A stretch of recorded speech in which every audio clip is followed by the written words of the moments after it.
Greetings, everyone. Hope everyone's doing all right. Sorry I wasn't able to, um, what's the word I'm looking for, to schedule it in as far in advance as I would have liked to. There's kind of a whole confluence of events happening happening here. I almost want to vent about one of them. It's not a big deal. I've been trying to think about if I was going to tell this little story, and it's barely a story. Would it have actually any meaning in like a role playing game sense? So I help manage websites. It's kind of my day gig. I used to be a front end engineer, and I kind of switched gears and left the engineering world, which has been fine.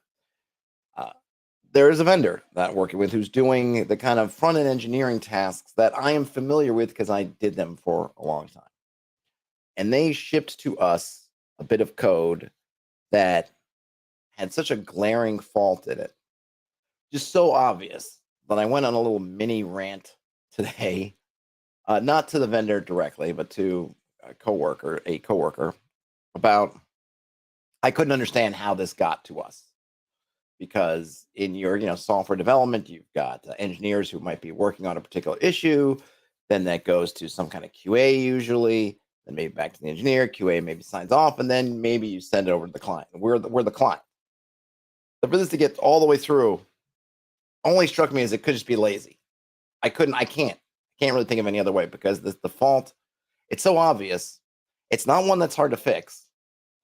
And I can't imagine how anybody, the engineer, the QA, anybody looked at it and said, yep, good.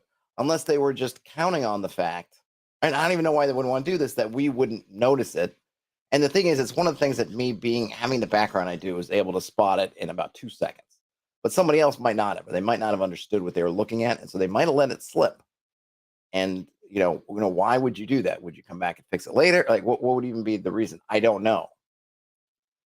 I don't really have a gaming. I was going to say, what would this be in a gaming sense? I'm not sure.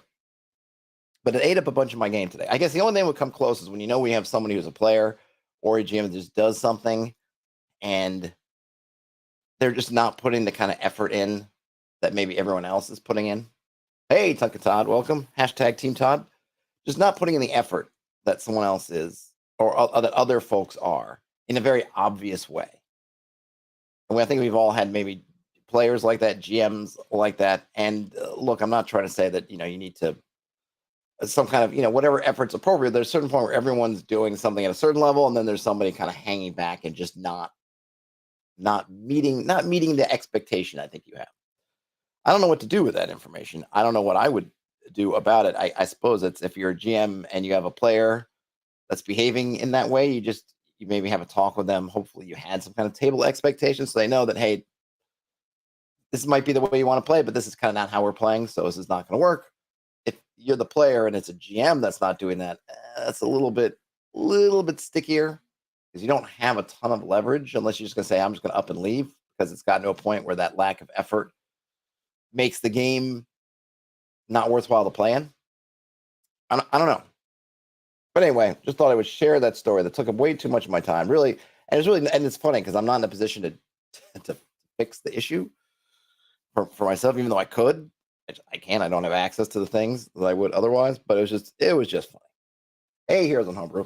So I thought before I get into, and here's the other thing that's coming up. I'm having, I don't know if it's me. Is it me? It's probably me. I've found the blogosphere of late to be not very inspirational for me. I know that I've gone through kind of the list. There's that sort of blog bot list. I actually had put a lot of those when that original list of bloggers. I forget who, might have been Ben Milton or something. They put up some big lists. Someone turned into kind of an automated, auto refreshing web page, and kudos to them. That's cool. I actually took that list and put it into my own RSS feed reader. So I kind of have that list, but I haven't found it to be very fruitful. And I mean no disrespect or any shade thrown at the creators who are posting stuff on there. I just haven't seen a lot that speaks to me, which makes these streams where a fair amount of it I'm supposed to be going through community stuff. I want to pick stuff that's interesting. I want to get into it. I want it to be something like, yeah, I'm excited to read this person's take on that or this idea. And I just haven't found any. So if you guys have any blogs blog posts, things that are maybe off the beaten path a little bit. Folks you think, hey, Todd, you should follow and check out and read their stuff. I'd love to read them. I'd love to share them with other people with the small amount of reach that I have. So send them my way, because I'm finding the usual suspects just lately haven't spoken to me so much. Now, I keep wanting to say ShireCon. Clericon was a week ago, essentially.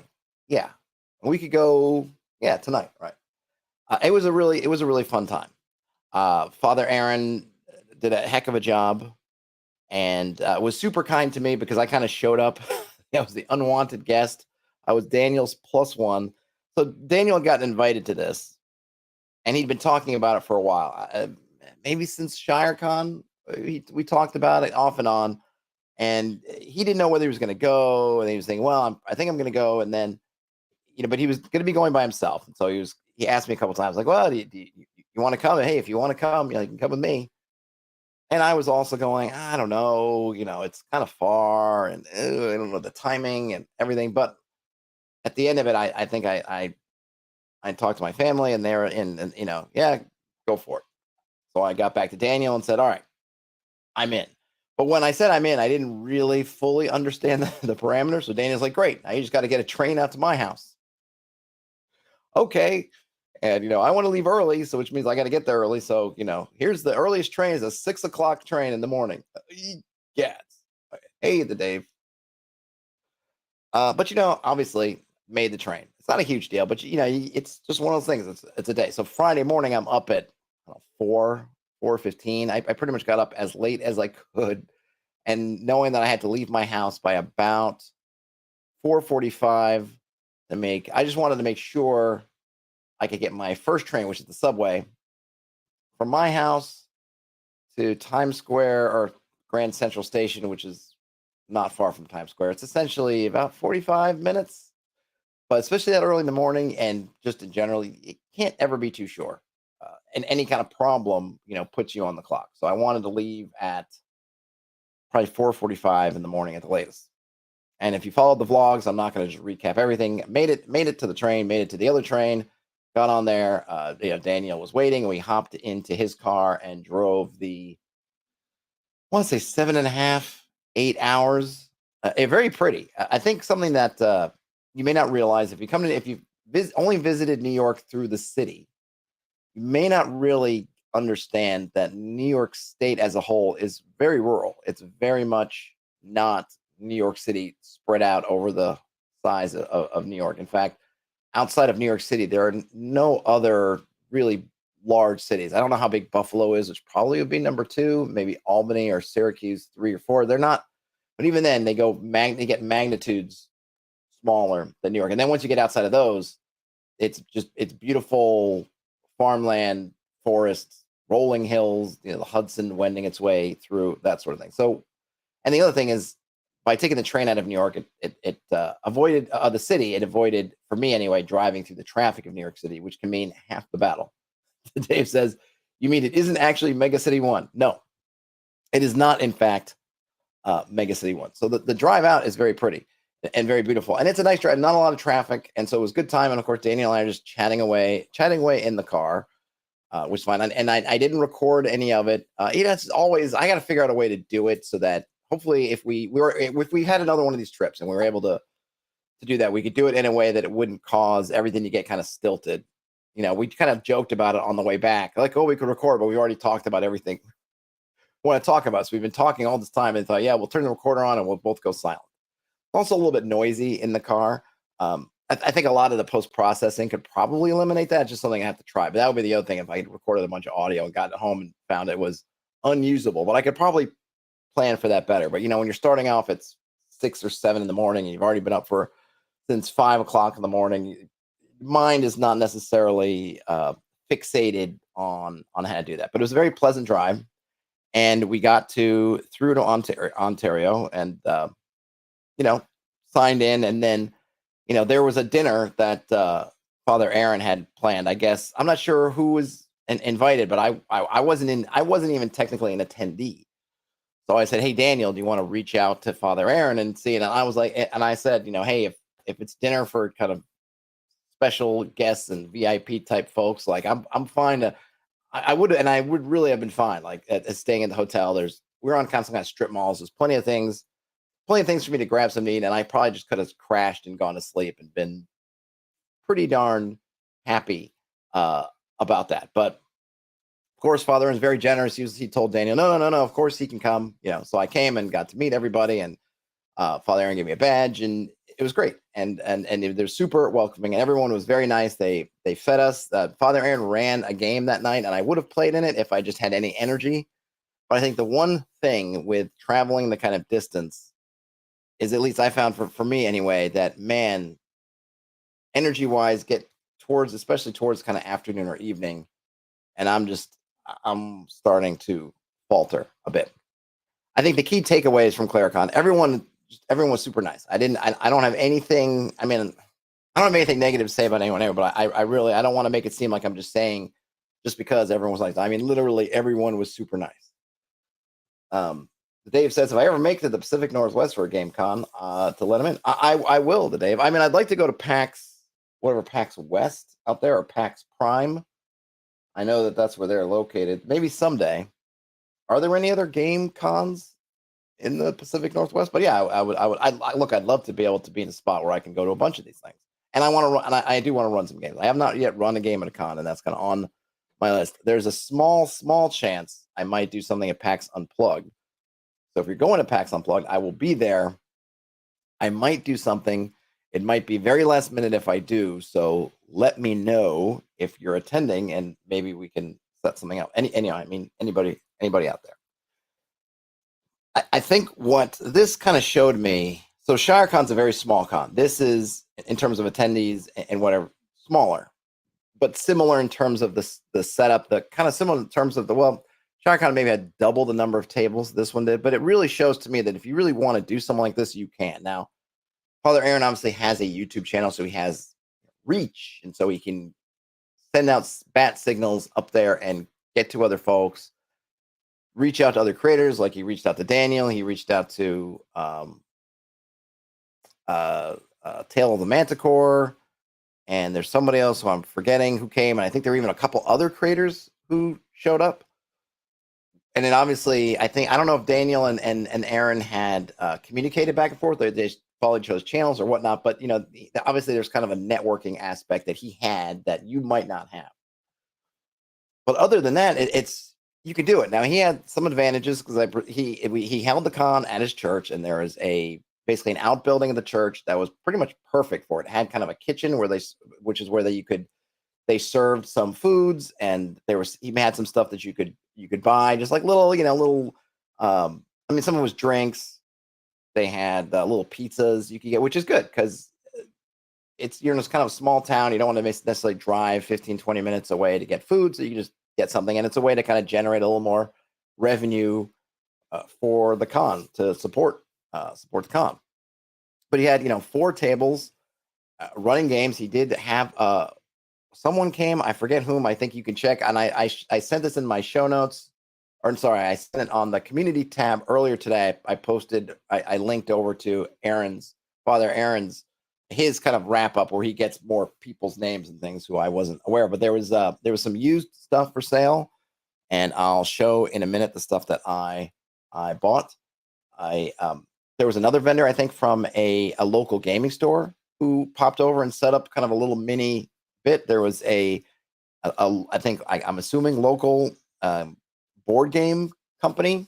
I think it's a very small company, but one of the 2 guys was there, and he ran Daniel and I through one of the games that they have, and they had a couple of games there that they were showing, and then we had the 4 tables, so it's a really doable setup. I think he had 3 slots in the day. There's that 9 to 12 or something like that, and then maybe 1 to 5, and then 6 to whatever, maybe it was 7. I don't know. On the Friday, well, no, they had a bigger gap because he had a panel. Again, go to Dungeon Minister's YouTube channel. You can see the panel that Daniel was on, though he was late. It was kind of funny. He went to get coffee, and everyone kind of put in a coffee order, and then he didn't realize that they were live streaming the panel. So because they'd set the time for 7 and he was running late. They just started up. And so then Daniel shows up about 10 minutes after they start the live stream with saying like, here's your damn coffee. And then he's down, he sits at the thing. That was pretty funny, but it's immensely, I think, doable, I guess is what I was trying to say. You got to find the space.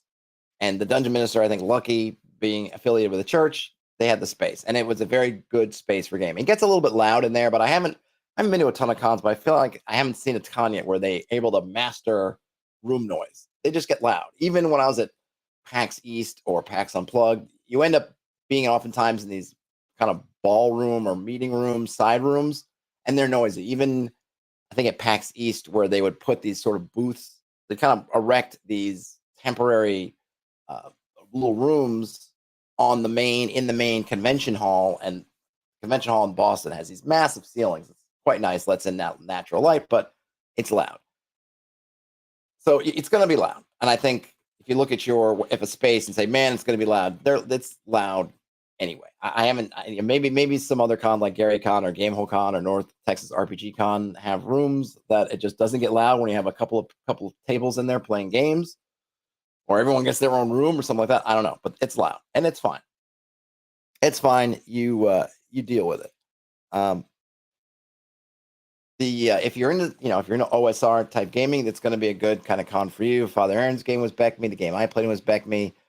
Daniel ran his OD&D chainmail mix. There was some DCC, so OSR Jason and MCC games running. There was some hack of Deathbringer. I'd only heard of Deathbringer recently.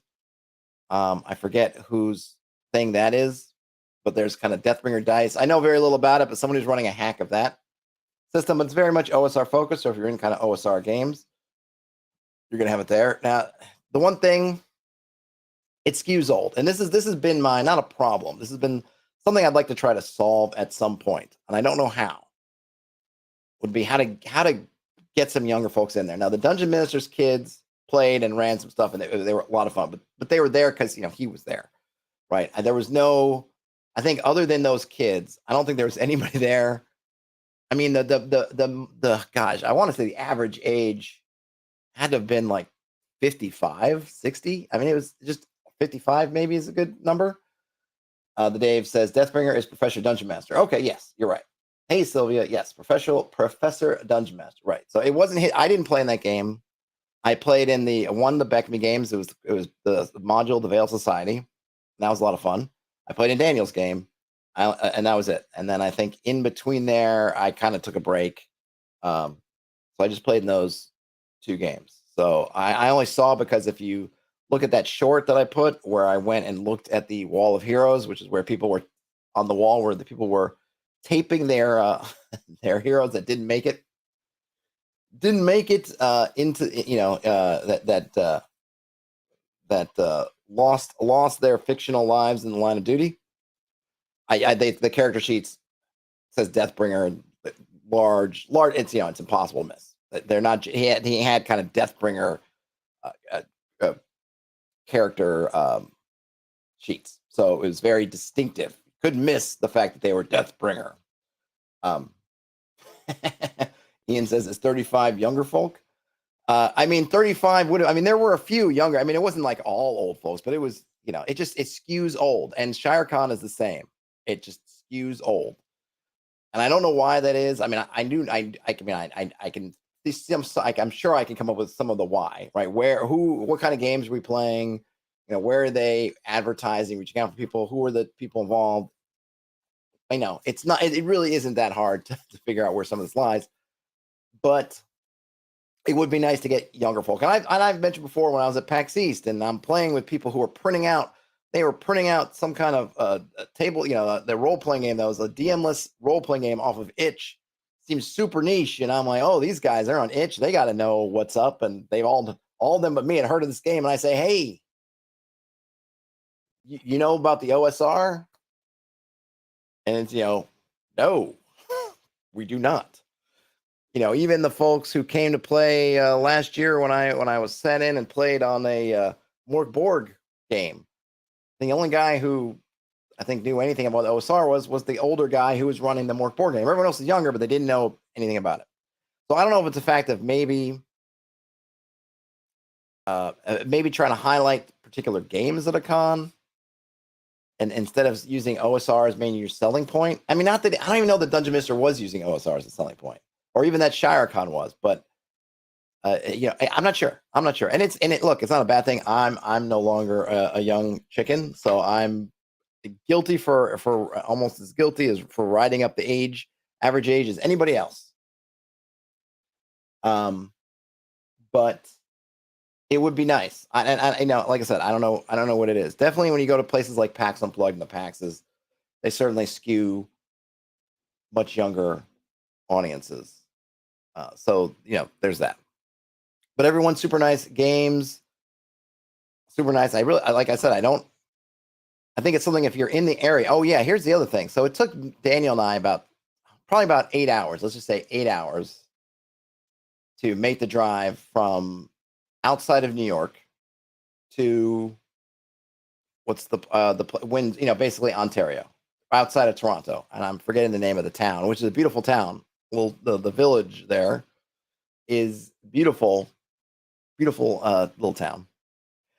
There was someone who came further away than us, or maybe we can't even call it further away. I'm guessing maybe it's as a crow flies further, but he was coming from Kentucky, and it took him about 9 hours to drive, which kind of stunned me.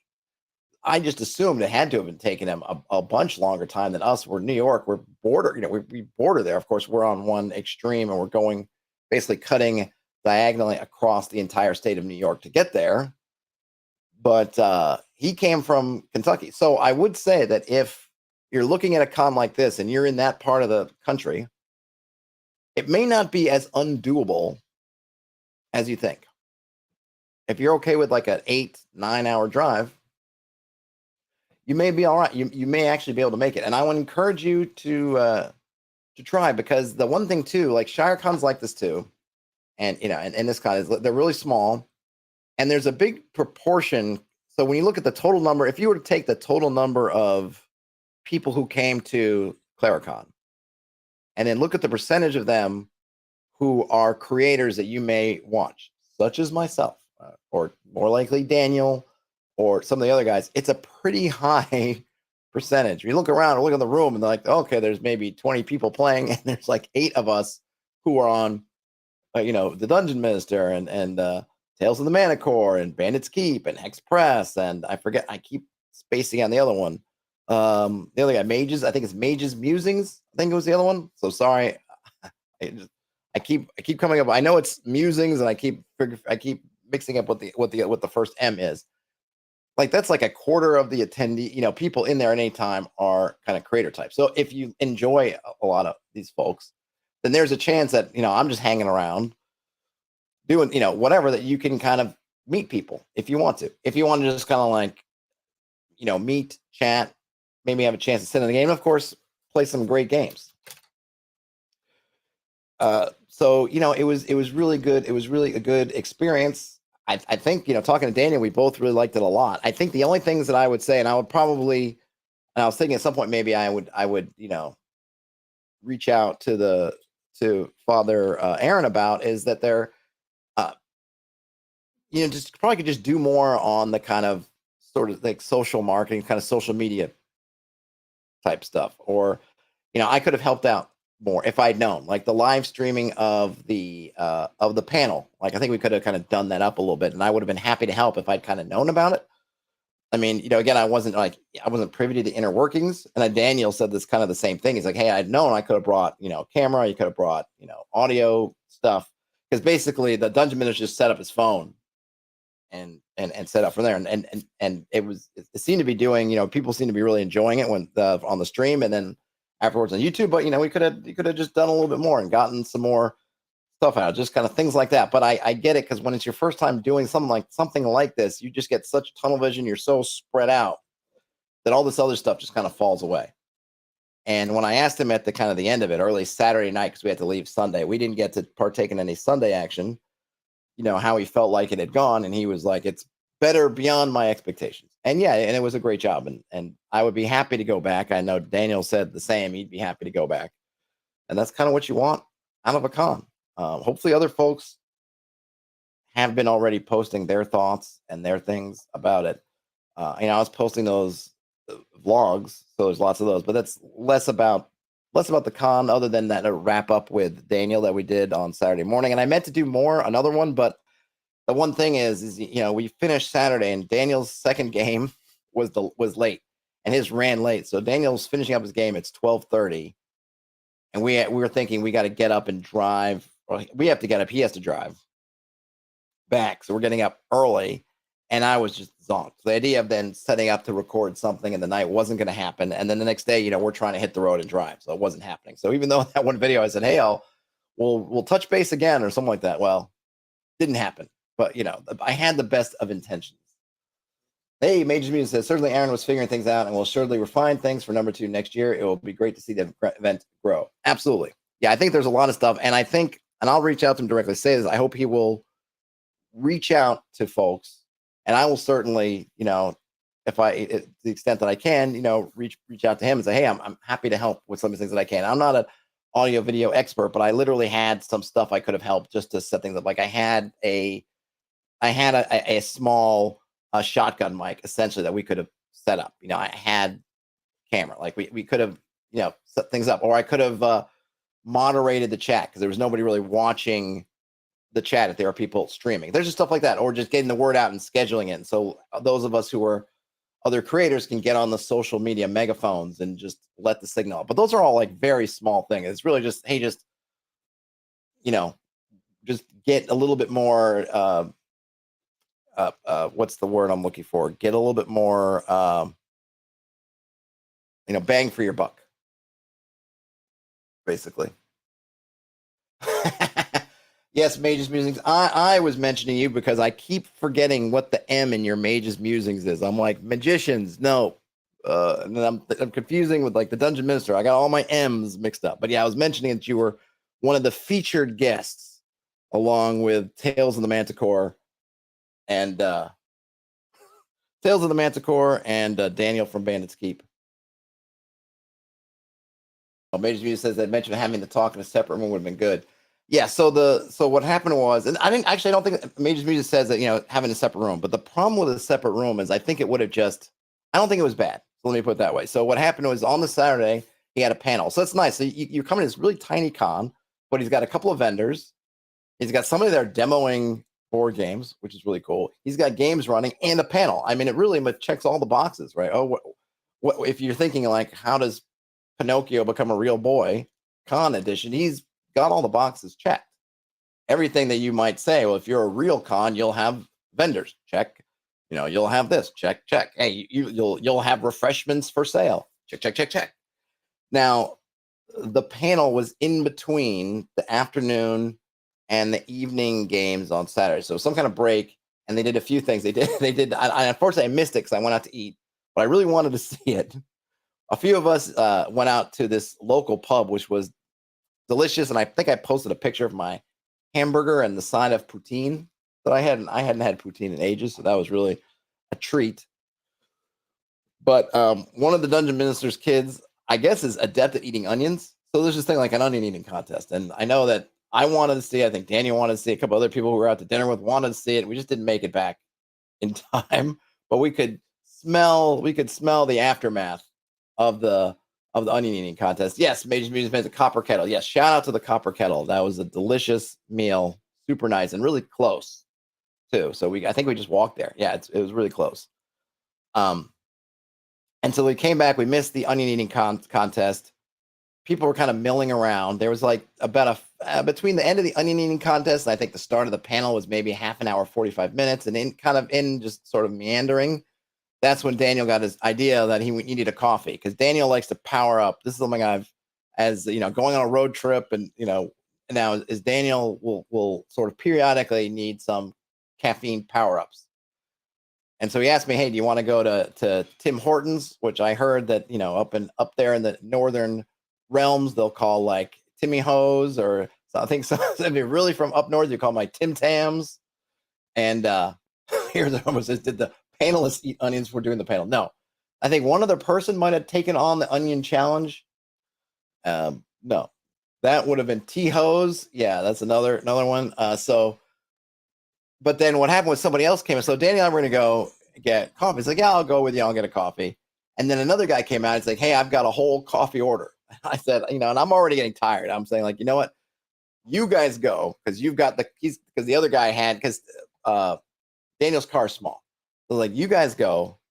I'll hang back. My order is just very simple, some kind of latte. I was hoping they'd have a maple latte like the place down the street would have.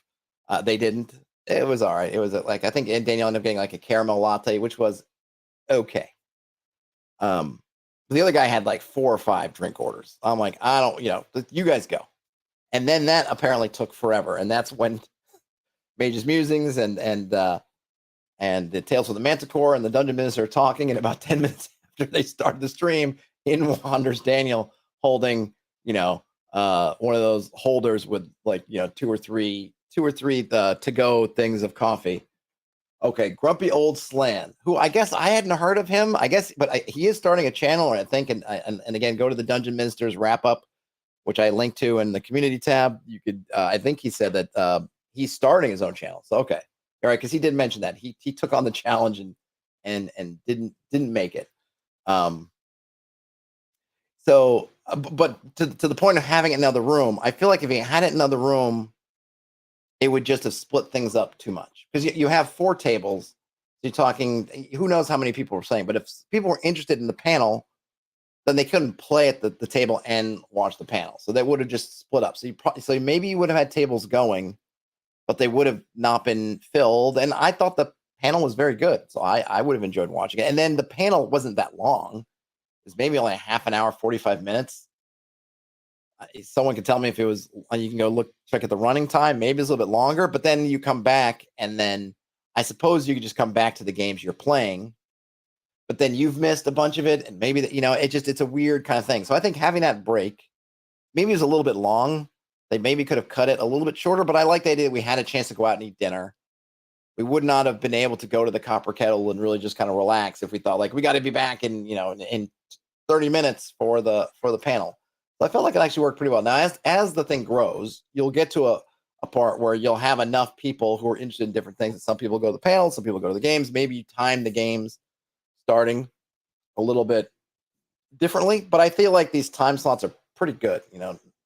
9 to 12 and 1 or whatever, 1 in the morning, basically 1 in the morning, 1 in the afternoon, 1 in the evening.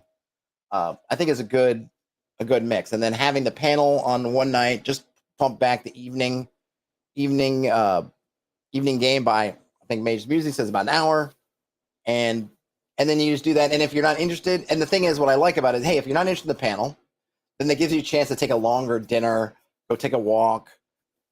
If you traveled far and you felt like, I could use a power nap, you could do that, and you're not missing a whole bunch. I mean, it's always one of the challenges, I think, at things like PAX, where you look at it and go, oh, I want to play in these games. You're looking at the panels, and the panels are overlapping with the games and all this stuff. It gets hard. In this case, since it's small enough that you go, we're just going to have this one panel. If you had 3 panels, I would definitely say, yeah, maybe we need to structure it in a way so that they don't take too much away from each other. But just with the one panel, I thought it was fine. And it was very instructive, and it was very nice, and I got to listen and hear some interesting talk from some folks. Folks had good questions. Check out the replay. If it's on, it should be on the Dungeon Minister's feed if you're interested. I kind of want to check it out, not to watch the whole thing because I was there for it, but just to hear the audio. I did look at it and look at the comments the other day just to see, because really it was just his phone, and his phone was not placed particularly near the table. I mean, I think he wanted to get everybody in frame.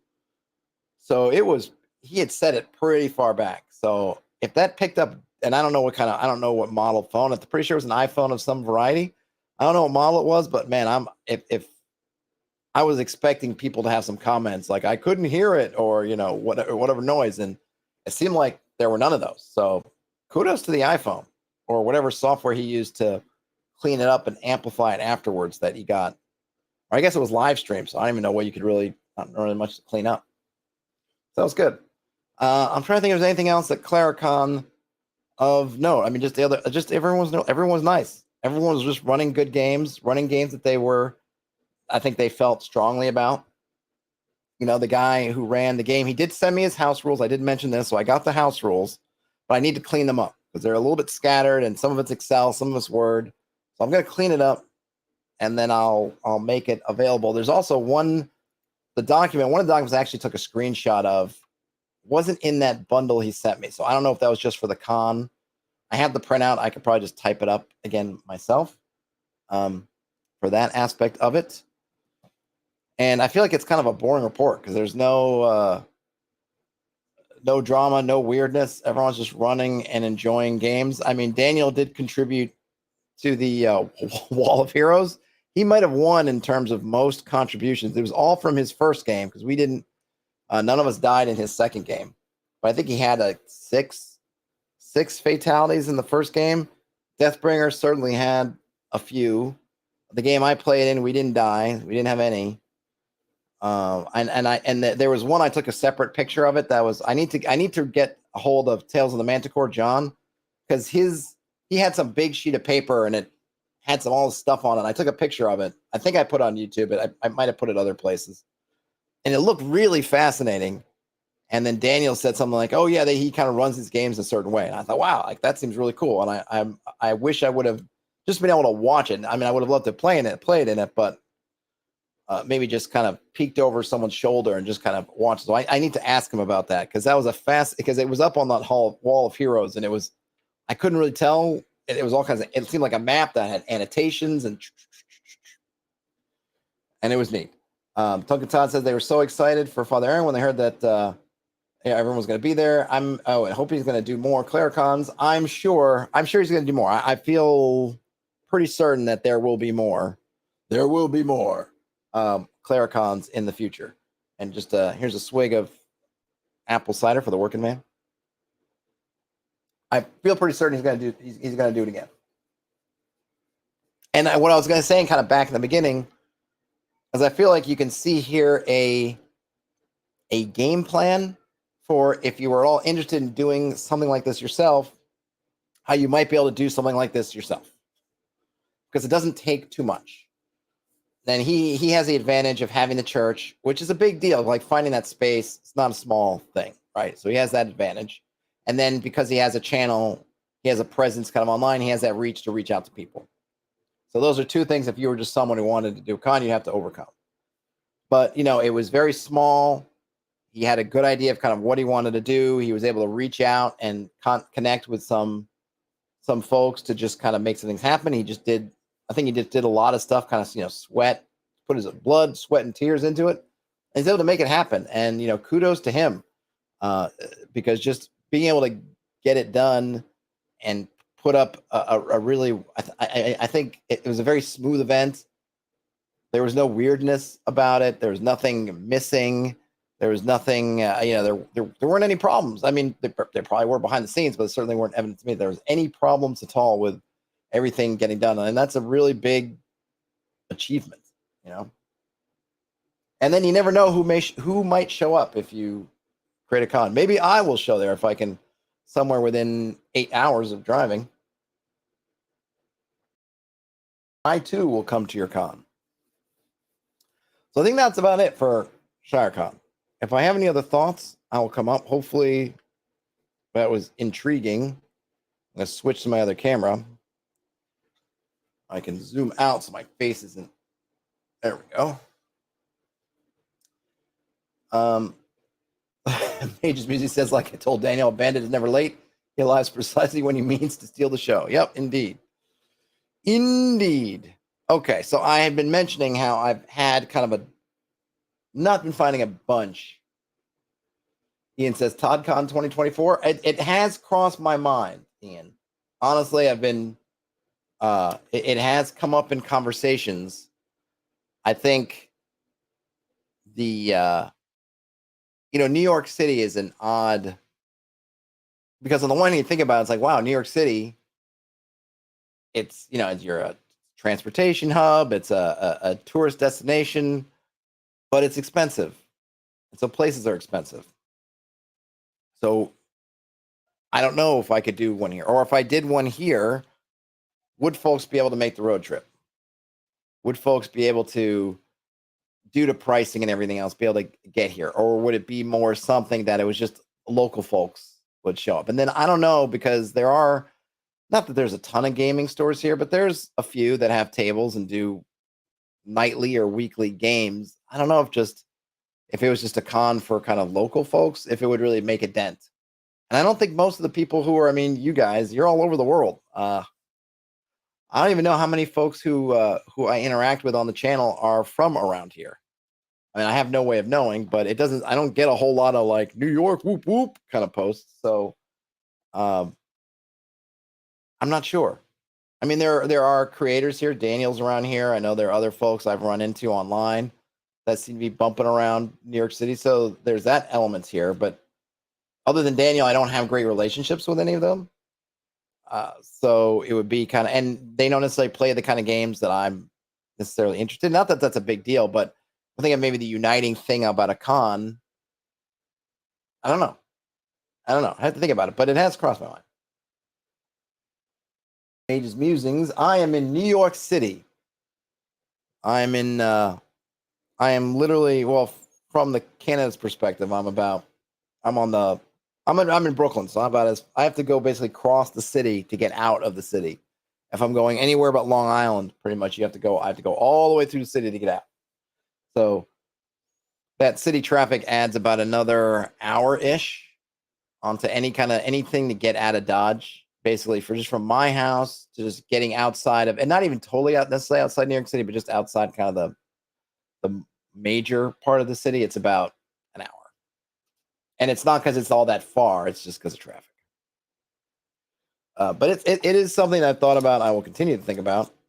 And that just makes it, knowing for myself when I'm looking at it, going, boy, it's a daunting thing. All the more reason to celebrate Father Aaron for making it happen, because he did, and it was impressive. But there is, like I said, there's a blueprint, as maybe the word was there. There is a blueprint there that maybe other folks could follow in his footsteps, maybe myself included, to kind of make something happen. I saw this blog, and it seemed interesting. It's not really an article. I believe it was shared as sort of a story of downtime.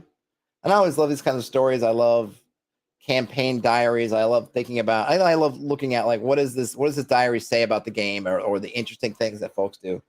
So I have a few things. I don't even know how much I'm going to get to, because I know that one of these is really long, I think. Anyway, we'll see.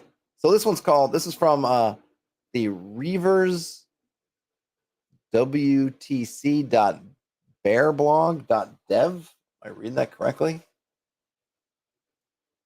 Reavers. Oh, I think so. It's like it's Reavers and then Wolves Upon the Coast. You know, the abbreviated. So Reavers WUTC.bearblog.dev. This is called The Duel of Dristan and Skalder. And this is posted just a few days ago. This is an account of a play-by-post downtime activity following a lead that the player Lewis received for his character Dristan. Following a lead for the druid Mabe, Dristan is told by a slave at a mead hall in Cardiff that he had seen Mabe near the village of Flordnum, hard riding east toward the lawless region of the Moreb Weald, or Weld. Dristan immediately grabs onto this lead and asks the owner of the slave, a mercenary captain named Skalder, if he can purchase the slave. Skalder refuses, saying, "I will not sell this man to you. He is valuable to me as he can read the Latin words to make sure I am not cheated in my trade. I do, and in my trade I do as I journey these lands. Plus, how would a warrior so great as myself look if I needed to get up and fetch my own wine or carry my own rain cloak? I am no common sellsword." Hearing this, Dristan then challenges Skalder for a chance to own the slave. "If you are indeed so great a warrior, prove it to me. We shall draw the circle. My steed, my mail, and my silver will be the prize should you fell me. The Briton mine should I fell you. I generally rule that dueling is something of an honor to give to another. One can't simply challenge anyone to a duel, otherwise every 2-bit 18-year-old with a sword would go to their death challenging great warriors to fight. Great warriors have no time for this," thus Skalder replies. "I am Skalder, captain of the Normandy, he who slew 5 Noose folk alone. I dine with princes and kings and have pillaged Frankish coffers. Who are you, sellsword, who comes to this hall with dirt on your brow to challenge me? Ooh, I like this. Good stuff. And the prompt reply, I am Druiston. I crossed the chasm of death and commanded those that dwelt beyond. I bore the passion of ages and lived. I fought the Frankish menace and freed the oppressed. I slayed the Lord of Stone. I know it has been lost. In your home, your name will rank the least of those last lost things.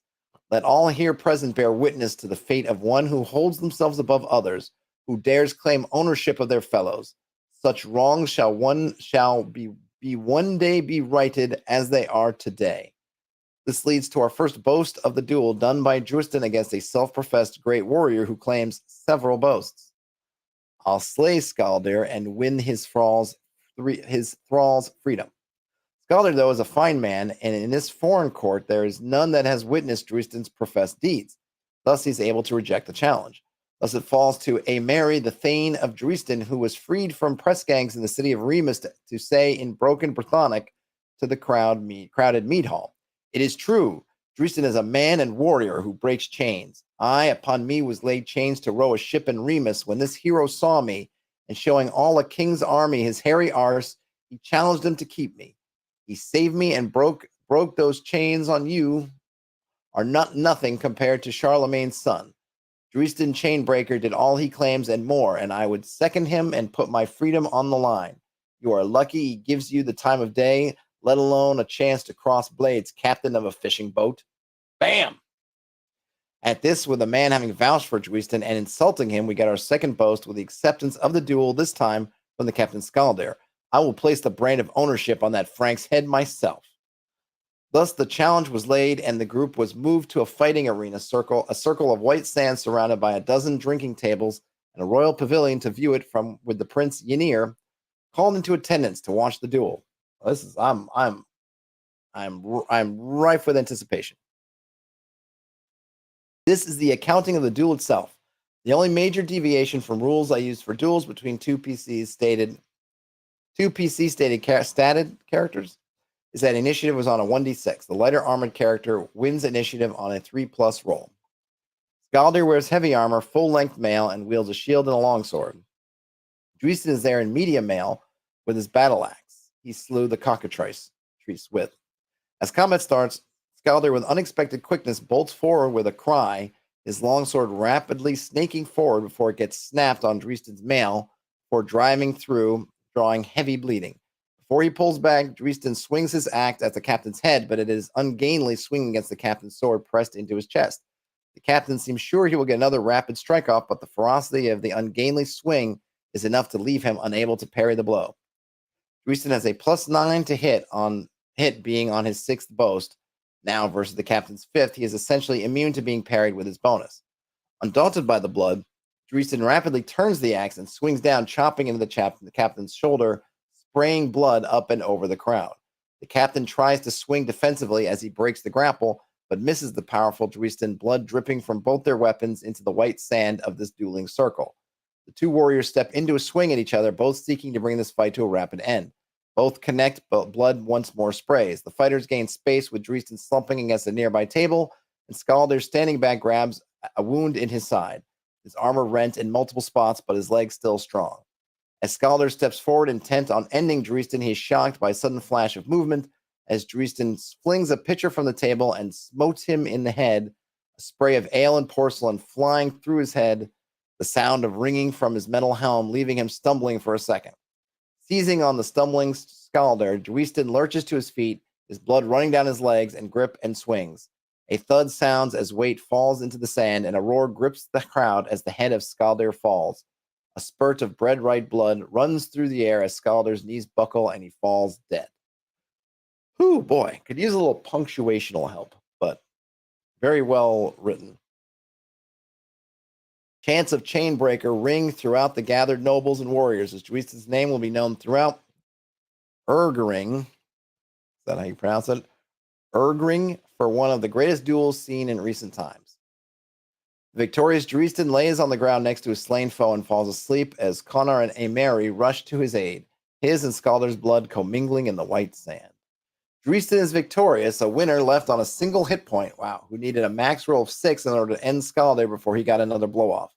His name will ring through the halls of Alban and will be carried by Norse traders who knew Skaldr as a great warrior. People that know the system will note that Skaldr could have sacrificed his shield to negate a single blow, but when he was sitting at 6 hit points, I made the decision he would hold it for one more attack, as he was feeling victorious at the moment and would be reluctant to give up the -1 to hits against him that it gives. He makes the decision before knowing the blow would be fatal. So I'm not really familiar with the Wolves Upon the Coast. It's kind of on my list of things to read. I think one of the things about play by post is you get to be a lot more eloquent with how you word things. I mean, this is probably not something that most people could come up with on the fly if they were just playing face to face or playing remotely, but playing in real time. But because they're playing asynchronously, you can really come up with some great prose. So I really appreciate the exchanges. I think that's one of the fun things about playing play by post is you can kind of lean into those characterizations that probably, even if you could come up with a word, it probably wouldn't be as smooth as when you can just take the chance to think it up, write it out, and then post. I really like this concept of dueling and kind of honor. I don't know the system of Wolves on the Coast as far as the boasting part, but it seems pretty cool. And I always just like these things, all these different angles, and all that came out of this rumor, and then the player making this fateful decision to buy the slave, which I'm not sure. I'd be curious to know why they wanted to buy it, because he got the information, I think. We'll see. Hold on, maybe he had seen. Yeah, slave had seen him. Right, so the slave had seen him riding east towards the lawless region. I'm not sure that the slave had much more to offer, but I'm guessing that this fed into this characterization of this character who essentially does not, not condone slavery, and so he makes a point to trying to free this person. So that's very cool. Cool beans. And that was from a Reavers wutc.bearblog.dev. This is the one I think might be a long one. This is from a collection of unmitigated pedantry. It's a really great blog. The guy's a military historian. He covers a lot of things. His articles tend to be long. I think this is going to be too long, but this is all about the Mediterranean omnisphere, talking about the Mediterranean sphere in the Iron Age that became essentially ubiquitous, and sort of talking about that. But I feel like this is too long to read. But I kind of recommend, I haven't read it yet, but I would have no issue having not read it, still is recommending, if you're interested at all in this kind of subject, to check it out, because I think it's going to have a lot of great information. I look forward to reading it. But just talking about how all these folks, these different peoples who clearly had lots of different weapons, all essentially ended up with very similar spears. So, for example, here, these are both Greek spears. Yeah, Hunter Fox, his blog, it's called acoop.blog, which is basically the abbreviation of a collection of unmitigated pedantry, but it's acoop.blog. And he's got some really great breakdowns of some of the media things, like when medieval military type stuff comes up in media and comparing it to, talking about it. So Lord of the Rings, there's a bunch of articles about those movies and the books to a lesser degree in there. Also Game of Thrones. That stuff is what got me started on this blog, but just got a lot of great stuff. And there's stuff on on iron, just, there's this sort of the whole process of iron use and smelting and everything that I still haven't read through all the way. There's this spears, the crab of the military world. Exactly. So looking at all these different, and so it's interesting when you see, I think the point of here, it's not the point, but the discussion here is about, you have all these different cultures, but they all seem to hone in on a very similar, almost identical sort of type of spear. And here we get when they start moving away from it for different purposes. So it's just way too long for me to get into, I think, today. But highly recommended blog, highly recommended article. I'll just go back. Let me just see what else. The thing is, all his articles are long. So I would say, I could read something else, but they're all going to be long. So here's the stuff on the Roman Republic. You get that. He's just got a lot of stuff. Ancient Greek and Phoenician colonization. All, lots and lots of good stuff. Gap in the armor of Baldur's Gate in 5th edition. M1 Garand. Yeah, tons and tons and tons and tons and tons and tons of good stuff. And then I was maybe going to take a look at this one from the Alexandrian. It's a little bit older. It's from October 28th. It seems pretty long too, isn't it? Oh, no, it's not that long. The comments are long. So we'll read this one. Soloing Smog, the struggle for the soul of D&D. And this is at thealexandrian.net, and it was from October 28th.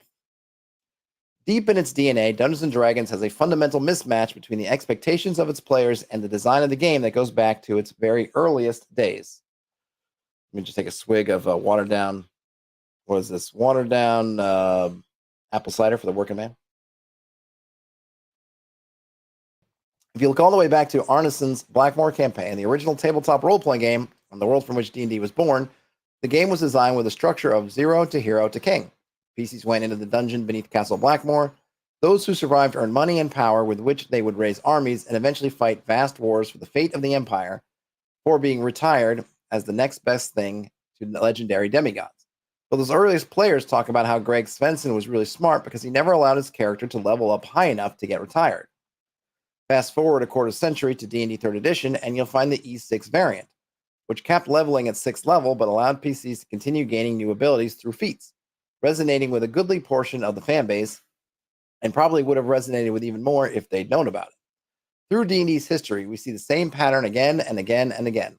The game holds out the promise of characters advancing into truly epic levels of power, founding kingdoms in AD&D, becoming literal gods in basic D&D, that is, the Beck-Me version, the Epic Level Handbook in 3rd edition, the Paragon and Epic Tiers of 4th edition, but a significant portion of the fan base has mostly been interested in playing Aragorn and Conan, i.e. fairly gritty fantasy heroes rooted pretty firmly in reality. And when the mechanics of the game have tried to push them into those epic levels of play, they've mostly just kept playing Aragorn and Conan while getting cranky that the high-level mechanics are returning quote-unquote nonsensical results. The one exception to this is combat. They still want to play Aragorn and Conan, but they want to be able to solo Smog. D&D 4th edition tried to square expectations with mechanics by having the world level up with the PCs. The numbers get bigger as you level up, but the stuff the PCs are doing doesn't fundamentally shift except for the set dressing. D&D 5th edition, on the other hand, went the other direction. Just don't let the numbers increase. Lock the target numbers in with bounded accuracy and unlock Smog tier monsters by increasing the number of hit points monsters have and the amount of damage characters can do. Between the two, the 5th edition approach is almost certainly preferable, but not entirely successful, because you can also think of this problem as, quote, the players don't want to leave the dungeon, unquote, which makes sense. Dungeons are fun. We enjoy playing them, so why would we want to stop playing them? But as you gain the powers of a demigod, the scenario structure of the dungeon, exploring an unknown location one room at a time, begins to fall apart. Teleportation, scrying, divination, planar travel. All of this shreds the dungeon structure. This shift in play was entirely intentional on how the game was designed, but despite trying to move away from that shift in play, 5th edition nevertheless inherits the spells and abilities that make it inevitable. The first solution would be to fully commit to what at least one part of 5th edition's schizo identity is trying to do. Eliminate all of those high-level abilities that shred dungeons and low-level structures of play. This is basically what the E6 variant does, but arguably even better because you can still use damage and hit point escalation to let PCs level up into soloing Smog. But frankly, I hate it. Not only do I enjoy taking characters into truly epic spheres of play, but I find the 5th edition dynamic where you can trivially dispatch celestial titans and fight your way to the throne of Asmodeus, but knocking down a wooden door, man, that's a tough ask. To be kind of ridiculous. But I would really hate to see the game cripple itself by lopping off the epic modes of play for those of us who enjoy them. It would be a failure of imagination. So I think the first true solution to this problem would be for D&D to offer an EX style option so that groups can lock into the style of play that they enjoy, whether that's what we currently think of as Tier 1 or Tier 3 or whatever, with or without the option of continuing to boost combat performance for the all-important soloing of Smog. The second solution. But I think it might also be worthwhile to take a slightly deeper look at this problem. Why exactly have players been so reluctant to move into the various endgames that D&D has offered over the years? I said they wanted to play Aragorn and Conan, but both these characters ended up being kings. So why does realms-based play seem to so often lie fallow, even in editions of the game that have tried very hard to include it? Ultimately, I think it comes back to scenario structures. I've talked in the past about the fact that the only two game structures most DMs really know are dungeon crawls and railroading, and the DMG doesn't even teach you how to run dungeons anymore.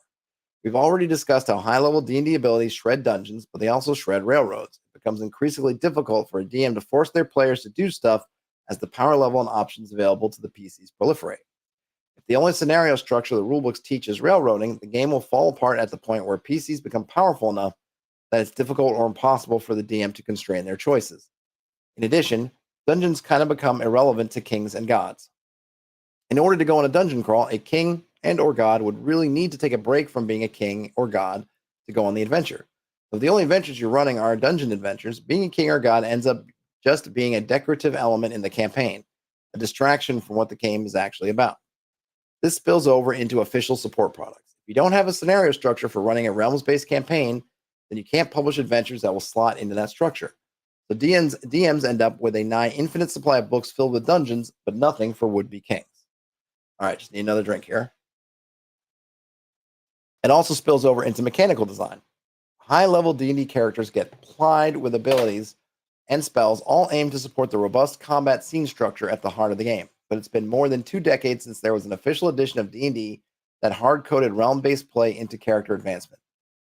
To boil this down, what you'll ultimately have is a DM problem. Even if you had players who wanted to, for example, become dukes and rule a realm, DMs aren't being given the tools they need to successfully create and run those adventures. If they nevertheless decide to take the plunge, they're basically just tossed into the deep end. Some of them might spontaneously figure out how to swim, but most of them will just drown and end their campaigns. The other solution would be to fully support the shift in play, not just with rules, but with the scene structures, scenario structures, and campaign structures that would support realms-based play or divinity, whatever styles of play you want to unlock at tier 3 or tier 4.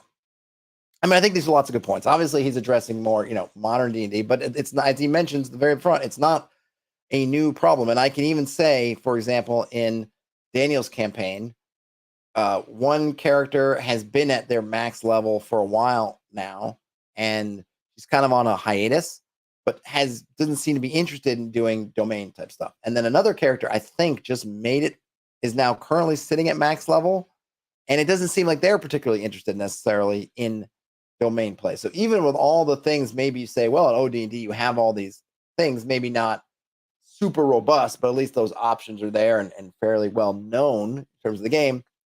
Some folks just aren't going to be into it. And then when you merge that in the modern game with not only the players might not want to do it, but even those who do are going to have GMs that have no tools for doing it. And yes, we could talk about all kinds of different games that have it, but it's not necessarily helpful to say like, well, you could just play a Pendragon or something. You could just, sure, but they're not going to switch games for that.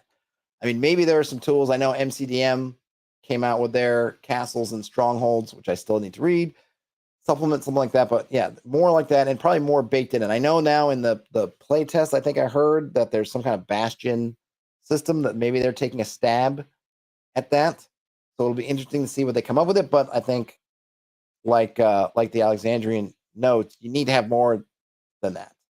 If that ends up being a dead end, like it kind of seems to be a little bit, let's say OD&D or Chainmail, what ends up happening is, okay, you go off to do your domain. You're essentially retiring your character. Maybe they come up once in a while, but they're being retired.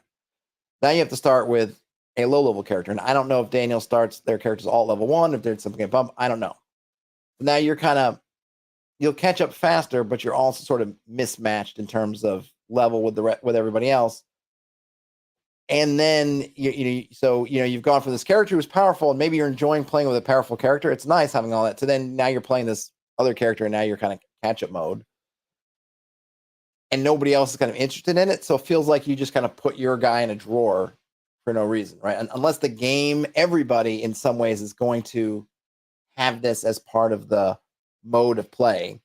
If it's just going to be, you could send that guy to Misfit Island. Oh, he has his castle, woo! But we're never going there, right? It's let's not go to Camelot. 'Tis a silly place kind of thing. Then it's not meaningful. It has to be something it's there, and is still like a living, breathing part of the campaign, and not just another name for the junk drawer. And then you just go to, hey, you've got to the junk drawer, yay! Now start over, and we'll never speak about this other guy again.